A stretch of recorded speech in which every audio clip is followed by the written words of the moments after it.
ये वाकया है तकरीबन 6ठी सदी कब्ल मसीह का। बनी इसराइल पर अल्लाह का अजाब नाजिल हो चुका था। बाबिल का जालिम और जाबिर बादशाह बख्त नसर अपनी खूनख्वार फौज के साथ यरूशलेम पर हमला आवर था। हर तरफ तबाही थी। तलवारों की झनकार और माओं की चीखों ने आसमान सर पर उठा रखा था। इस इफरातफरी और कनियामत खेज माहौल में बख्त नसर ने एक जालिमाना हुक्म जारी कर दिया। बादशाह के नुजूमियों ने इसको खबर दी थी कि बनी इजराइल में एक ऐसा बच्चा पैदा होने वाला है जो मुस्तकबिल में आपकी सल्तनत की तबाही का बाइस बनेगा। बख्त नसर जो ताकत के नशे में चूर था, उसने फिरौन की तरह हुक्म दिया कि मेरी सल्तनत का हर सिपाही सुन ले, बनी इस्राएल के हर नए पैदा होने वाले बच्चे को ढूंढ कर कत्ल कर दो, कोई भी जिंदा ना बचे। दोस्तों, जब यह खबर नन्हा दानियाल अलैहिस्सलाम की मां तक पहुंची तो वो बहुत डर गईं। बाहर झल्लाद नंगी तलवारें लिए हर घर की तलाशी ले रहे थे और मासूम बच्चों के रोने की आवाजें दम तोड़ रही थीं। ऐसी हालत में दानियाल की मां ने अपने लखते जिगर को झल्लादों की तलवार से बचाने के लिए एक इंतहाई मुश्किल फैसला किया। वो रात के अंधेरे में छुपते छुपाते शहर से दूर एक खौफनाक जंगल की तरफ निकल गई। ये वो जंगल था जहां दिन में भी जाने से बहादुरों का पित्ता पानी हो जाता था, क्योंकि यहां खूनख्वार दरिंदों और शेरों का राज था। दिल पर पत्थर रखकर इस मां ने अपने मासूम बच्चे को जंगल के बीचों बीच एक गार के पास लिटा दिया। वो जानती थी कि शायद वो अपने बच्चे को फिर कभी न देख पाए, लेकिन जालिम बादशाह के सिपाहियों के हाथों मरने से बेहतर उसे यह लगा कि बच्चे को अल्लाह के हवाले कर दिया जाए। वहां इस घने जंगल की तारीक और सर्द रात में नन्हे दानियाल अलैहिस्सलाम अकेले थे। भूख और प्यास से उनके रोने की आवाज जंगल के सन्नाटे को चीर रही थी। और फिर वही हुआ जिसका डर था। एक भारी भरकम भूखी शेरनी अपने शिकार की बू सूंघती हुई बच्चे के करीब पहुंच गई। उसके तेज धार दांत और खौफनाक जबड़ा किसी भी इंसान को चीर फाड़ने के लिए तैयार था। लेकिन फिर अल्लाह की कुदरत का एक ऐसा नजारा देखने में आया जिसने जंगल के कवानीन बदल दिए। बजाय इसके कि वो शेरनी इस मासूम बच्चे पर हमला करती, उसके अंदर की दरिंदगी ममता में बदल गई। अल्लाह ने इस जंगली जानवर के दिल में अपने नबी की मोहब्बत डाल दी। वो शेरनी जो अपने बच्चों के अलावा किसी को करीब नहीं आने देती थी, उसने हजरत दानियाल अलैहिस्सलाम को अपना दूध पिलाना शुरू कर दिया। वो रात भर उनके पास बैठी रही, किसी मुहाफिज की तरह उनकी निगरानी करती रही। जब भी कोई दूसरा दरिंदा करीब आने की कोशिश करता, वो दहाड़कर उसे भगा देती थी। कई दिनों तक यह सिलसिला चलता रहा। जंगल का यह शहजादा शेरनी के दूध पर पलकर जवान हो रहा था। यह हजरत दानियाल अलैहिस्सलाम की जिंदगी का पहला बड़ा मोजिजा था। वो जंगल के दरिंदों से तो बच गए और सही सलामत वापस अपनी कौम में पहुंच गए, लेकिन उन्हें मालूम नहीं था कि उनका असल इम्तिहान अब शुरू होने वाला है, क्योंकि अब उनका सामना जंगल के शेरों से नहीं बल्कि बाबिल के इस इंसानी दरिंदे बख्त नसर से होने वाला था, जिसने यरूशलेम को राख का ढेर बना दिया था। जब बख्त नसर ने बनी इस्राएल के हजारों लोगों को कैदी बनाकर बाबिल की तरफ मार्च किया, तो उन कैदियों के हुजूम में एक नौजवान दानियाल अलैहिस्सलाम भी शामिल थे। इन कैदियों में हजरत दानियाल अलैहिस्सलाम और उनके चंद खास साथी अजरया, मीथाइल और हनानिया भी शामिल थे। जब यह काफिला बाबिल पहुंचा तो शहर की चमक दमक देखकर सबकी आंखें खुली की खुली रह गईं। बाबिल उस वक्त की सुपर पावर था। वहां के मुअल्लक बागात यानी हैंगिंग गार्डन्स दुनिया के अजायबात में शुमार होते थे। जब कैदियों को बादशाह के दरबार में हाजिर किया गया तो एक अजीब किस्म का हुक्म जारी हुआ। बख्त नसर एक चालाक बादशाह था। उसने हुक्म दिया कि इन इस्राएली कैदियों में से जो सबसे ज्यादा ज़हीन हैं, खूबसूरत और तंदुरुस्त नौजवान हैं, उन्हें अलग किया जाए। वो चाहता था कि इन नौजवानों का जहन बदल दिया जाए, उन्हें बाबिल की तहजीब सिखाई जाए ताकि वो मुस्तकबिल में उसकी सल्तनत के वफादार खादिम बन सकें। हजरत दानियाल अलैहिस्सलाम और उनके 3 साथियों को शाही महल में लाया गया। उन्हें हुक्म दिया गया कि वो शाही दस्तरख्वान से बेहतरीन खाने खाएं और महंगी शराबें पिएं। लेकिन यहाँ एक बहुत बड़ा मसला था। वो खाना बख्त नसर के झूठे माबूदों के नाम पर ज़बह किया गया होता था, जो कि अल्लाह के नबी के लिए हराम था। महल के दारोगा ने जब देखा कि दानियाल अलैहिस्सलाम ने शाही खाना छूने से भी इनकार कर दिया है तो वो डर गया। उसने कहा, ऐ नौजवान, अगर बादशाह ने देखा कि तुम कमजोर हो रहे हो तो वो मेरा सर कलम कर देगा। तब हजरत दानियाल अलैहिस्सलाम ने कमाले दानिशवरी से काम लिया। उन्होंने एक चैलेंज दिया। उन्होंने कहा, हमें सिर्फ 10 दिन का वक्त दो, हम सिर्फ सब्जियां खाएंगे और पानी पिएंगे। 10 दिन बाद तुम हमारा मुआवजा इन नौजवानों से करना जो शाही खाना खा रहे हैं। वो 10 दिन बाबिल के महल में एक खामोश जंग की तरह थे। एक तरफ वो लोग थे जो चर्बीदार गोश्त और शराबों से पेट भर रहे थे, और दूसरी तरफ हजरत दानियाल अलैहिस्सलाम थे जो सिर्फ जमीन से उगी हुई सादा सब्जियां खाकर अल्लाह का शुक्र अदा कर रहे थे। जब 10 दिन गुजर गए तो नतीजा देखकर सब दंग रह गए। हजरत दानियाल अलैहिस्सलाम और उनके साथी बाकी तमाम नौजवानों से ज्यादा सेहतमंद, ज्यादा चाको चौबंद, और उनके चेहरों पर एक अलग ही नूर था। बख्त नसर ने जब उनकी जहानत और हिकमत का इम्तिहान लिया तो उसे मालूम हुआ कि यह नौजवान तो उसके अपने बड़े बड़े नुजूमियों और आलिमों से भी 10 गुना ज्यादा समझदार हैं। यूं वो कैदी जो जंजीरों में आया था अब बादशाह का मुशीर बन चुका। लेकिन बाबिल के हासिद दरबारियों के सीनों में हसद की आग लग चुकी थी। वो किसी भी कीमत पर इस अजनबी को खत्म करना चाहते थे। दिन गुजरता गया और फिर एक दिन बख्त नसर ने एक ऐसा भयानक और अजीब व गरीब ख्वाब देखा कि वो नींद से बदहवास होकर उठ बैठा।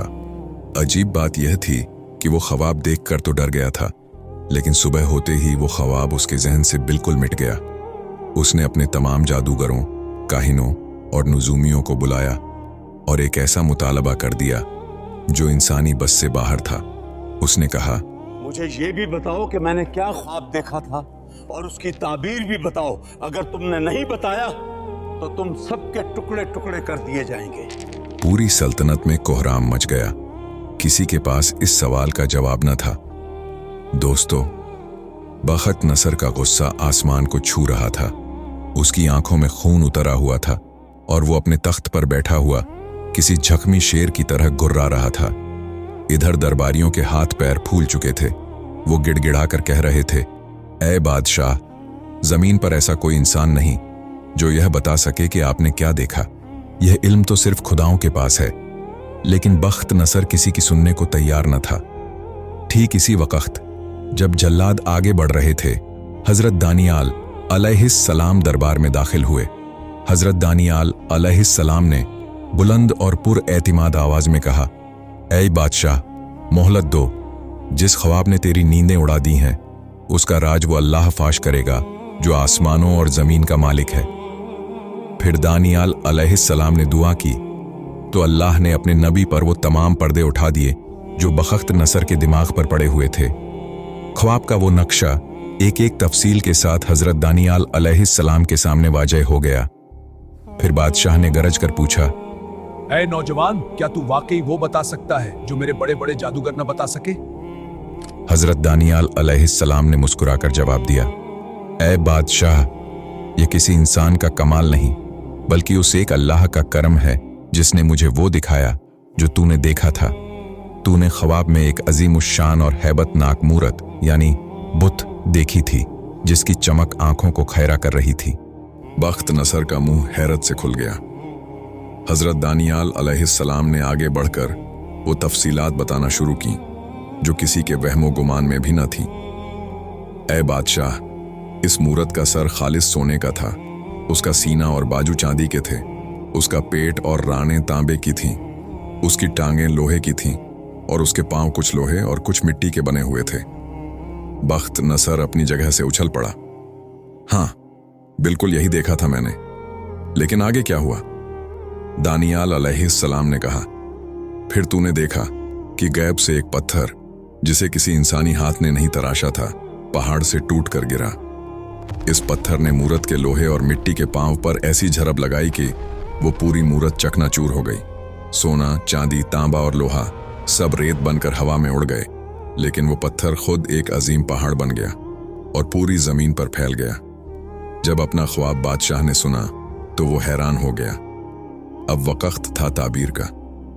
दानियाल अलैहिस्सलाम ने बताया कि यह मूरत दुनिया की आने वाली अजीम सल्तनतों की निशानी है। सोने का सर खुद बख्त नसर की सल्तनत बाबिल थी और उसके बाद आने वाली धातुएं फारस, यूनान और रूमी सल्तनत की अलामत थीं। लेकिन वो पत्थर अल्लाह की वो आखिरी सल्तनत थी जो तमाम जुल्म के बुतों को पाश पाश कर देगी और क़यामत तक कायम रहेगी। बख्त नसर, जो एक जाबिर बादशाह था, दानियाल अलैहिस्सलाम की इस रूहानी ताकत के आगे ढेर हो गया। उसने अपने तख्त से उतरकर अल्लाह के नबी को सजदा करने की कोशिश की और एतराफ़ किया कि बेशक तेरा खुदा ही खुदाओं का खुदा है। लेकिन दोस्तों, महल की इस इज्जत और शोहरत के पीछे एक बहुत बड़ा तूफान परवरिश पा रहा था। बख्त नसर के दरबारी और जादूगर, जिनकी जान तो बच गई थी लेकिन जिनकी इज्जत खाक में मिल गई थी, वो अब दानियाल अलैहिस्सलाम के खून के प्यासे हो चुके थे। उन्होंने एक ऐसी साजिश तैयार की जिसका अंजाम सिर्फ और सिर्फ मौत था। दोस्तों, महल के तारीख गोशों में खुसर फुसर शुरू हो गई। दरबारियों ने बादशाह को दानियाल के खिलाफ उकसाना शुरू कर दिया। वो दरबारी जो कल तक दानियाल अलैहिस्सलाम के जूते सीधे करने के लायक नहीं थे, अब उनके खून के प्यासे हो गए थे। उन्होंने दानियाल अलैहिस्सलाम के सरकारी कामों में कोई खामी ढूंढने की बहुत कोशिश की ताकि बादशाह के सामने उन्हें बदनाम कर सकें। मगर दानियाल अलैहिस्सलाम एक इंतहाई ईमानदार, दयानतदार और काबिल मुंतजिम थे। उनके दामन पर करप्शन या गफलत का कोई दाग नहीं मिला। आखिरकार शैतान ने इन साजिशियों को एक रास्ता दिखाया। उन्होंने फैसला किया कि दानियाल अलैहिस्सलाम को सिर्फ एक ही चीज के जरिए फंसाया जा सकता है, उनका ईमान और उनके खुदा से वफादारी। यह साजिशी टोला नए बादशाह, रिवायात के मुताबिक बादशाह दरियुस के पास पहुंचा। उन्होंने झुककर सलाम किया और कहने लगे, ऐ बादशाह, आपकी सल्तनत इतनी अजीम है कि कोई आपके सिवा कोई और इबादत का हक नहीं रखता। हम सब वज़रा ने मिलकर एक कानून तैयार किया है कि अगले 30 दिन तक पूरी सल्तनत में कोई भी शख्स आपके सिवा किसी खुदा या इंसान से कोई दुआ नहीं मांगे। जो इस हुक्म की खिलाफ वर्जी करे उसे इबरत का निशान बना दिया जाए और फौरन भूखे शेरों के कुएं में फेंक दिया जाए। बादशाह अपनी झूठी तारीफ सुनकर तकब्बुर में आ गया और इस साजिश की गहराई को समझे बगैर इस मौत के परवाने पर अपनी शाही मुहर लगा दी। पूरे बाबिल में ढोल बजाकर यह ऐलान कर दी गई। मौत का यह हुक्मनामा दानियाल अलैहिस्सलाम तक भी पहुंचा। वो बगैर किसी खौफ के जब वक्त दुआ आया तो वो मामूल के मुताबिक अपने घर की बालाई मंजिल पर गए।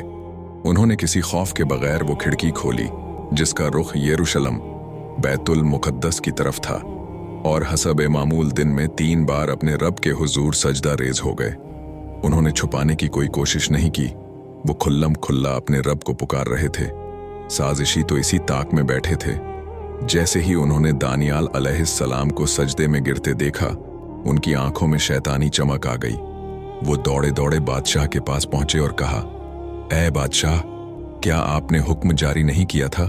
देखिए, इस यहूदी कैदी दानियाल ने आपके कानून को पैरों तले रौंद दिया है। वो अब भी अपने खुदा को पुकार रहा है। बादशाह को दानियाल अलैहिस्सलाम से बड़ी मोहब्बत थी क्योंकि वो एक ईमानदार मुशीर थे। बादशाह सारा दिन परेशानी में टहलता रहा, कोई रास्ता निकालने की कोशिश करता रहा, लेकिन दरबारियों का दबाव बढ़ता गया। सूरज गरूब हो रहा था और साथ ही दानियाल अलैहिस्सलाम की जिंदगी का सूरज भी डूबता नजर आ रहा था। आखिरकार बादशाह ने बोझल दिल और नम आंखों के साथ हुक्म दे दिया। शाही सिपाही दानियाल अलैहिस्सलाम को गिरफ्तार करके ले गए। उन्हें शहर के इस खौफनाक वीराने में लाया गया जहां शेरों का कुआं था। कुएं के अंदर से भूखे शेरों की खौफनाक और दिल दहला देने वाली दहाड़ें सुनाई दे रही थीं, जिन्हें कई दिनों से भूखा रखा गया था ताकि वो शिकार को देखते ही उस पर टूट पड़ें। सिपाहियों ने दानियाल अलैहिस्सलाम को कुएं के किनारे पर खड़ा कर दिया। बादशाह भी वहां मौजूद था। उसने दानियाल अलैहिस्सलाम से कहा, ए दानियाल, शायद तेरा वो खुदा जिसकी तू इतनी खुलूस से इबादत करता है तुझे बचा ले। इसके साथ ही दानियाल अलैहिस्सलाम को इस अंधेरे मौत के गड्ढे में धकेल दिया गया। एक आवाज के साथ वो नीचे गिरे। ऊपर से एक भारी चट्टान लाकर कुएं का मुंह बंद कर दिया गया और इस पर बादशाह ने अपनी मुहर लगा दी ताकि कोई दानियाल अलैहिस्सलाम की मदद को न पहुंच सके। कुएं के अंदर खूब अंधेरा था। दानियाल अलैहिस्सलाम जब जमीन पर गिरे तो एक लम्हे के लिए सन्नाटा छा गया, लेकिन यह तूफान से पहले का सन्नाटा था। वो आदमखोर शेर आहिस्ता आहिस्ता अपने शिकार की तरफ बढ़ने लगे। दानियाल अलैहिस्सलाम अब इन दरिंदों के दरमियान बिल्कुल अकेले और निहत्थे थे। मगर फिर एक ऐसा मंजर सामने आया जिस पर यकीन करना मुश्किल है। वो शेर जो आम तौर पर किसी इंसान को देखते ही उस पर झपट पड़ते थे, वो दानियाल अलैहिस्सलाम के करीब आकर रुक गए। उनके जबड़े बंद हो गए और गुराहट की जगह एक अजीब सी आजजी ने ले ली। अल्लाह की कुदरत देखें कि वो शेर दानियाल अलैहिस्सलाम के इर्द गिर्द किसी मुहाफिज की तरह बैठ गए, जैसे वो उनके कदमों की मिट्टी को अपने लिए बाएं से बरकत समझ रहे हों। दूसरी तरफ महल में बादशाह की नींद उड़ चुकी थी। उसे रह रहकर दानियाल अलैहिस्सलाम का वो मासूम और नूरानी चेहरा याद आ रहा था। उसने रात भर न कुछ खाया न कोई मौसीकी सुनी। उसे अपने हुक्म पर पछतावा हो रहा था। वो बार बार खिड़की से बाहर आसमान की तरफ देख रहा था कि कब सुबह हो और वो इस हकीकत का सामना करे जिससे वो डर रहा था। कई दिन गुजर गए और दानियाल अलैहिस्सलाम इस गहरे कैद खाने में भूखे और प्यासे थे। मगर अल्लाह अपने प्यारों को तन्हा नहीं छोड़ता। यहाँ एक और ईमान अफरोज वाक़या पेश आता है। रिवायत में मिलता है कि अल्लाह ताला ने एक और नबी हजरत इर्मिया अलैहिस्सलाम को, जो इस वक्त किसी दूसरे शहर बैतुल मुक़द्दस के करीब में थे, हुक्म दिया कि दानियाल के लिए खाने और पानी का इंतज़ाम करो। हजरत इर्मिया अलैहिस्सलाम ने अर्ज की, या अल्लाह, मैं तो इस शहर में हूँ और दानियाल तो बाबिल के गहरे कुएं में कैद हैं, मैं उन तक कैसे पहुंचूंगा? अल्लाह ने फरमाया, तुम बस खाना तैयार करो, पहुंचाना हमारा काम है। फिर अल्लाह ने एक फरिश्ते को भेजा जिसने चश्मे जदन में हजरत इर्मिया अलैहिस्सलाम को उनके खाने समेत बाबिल के इस कैद खाने तक पहुंचा दिया। जब दानियाल अलैहिस्सलाम ने अंधेरे में रोशनी देखी और अपने सामने खाना पाया तो उन्होंने हैरत से पूछा, यह किसने भेजा है? हजरत इर्मिया अलैहिस्सलाम ने जवाब दिया, तेरे रब ने तुझे याद फरमाया है। दानियाल अलैहिस्सलाम की आंखों में आंसू आ गए। उन्होंने कहा, पाक है वो अल्लाह जो उसे कभी नहीं भूलता, जो उसे याद रखता है। बिलाखिर वो सुबह आ ही गई जिसका सबको इंतजार था। बादशाह हाँपता कांपता इस गड्ढे के पास पहुंचा जहां दानियाल अलैहिस्सलाम को फेंका गया था। उसे यकीन था कि अब तक शेरों ने हड्डियां तक चबा ली होंगी। उसने लड़चती हुई आवाज में गड्ढे के मुंह पर पुकारा, ए दानियाल, ए जिंदा खुदा के बंदे, क्या तेरे खुदा ने, जिसकी तू हमेशा बंदगी करता है, तुझे शेरों से बचा लिया? गड्ढे की गहराई से एक पुरसुकून और जानदार आवाज आई, ए बादशाह, तू हमेशा जीता रहे।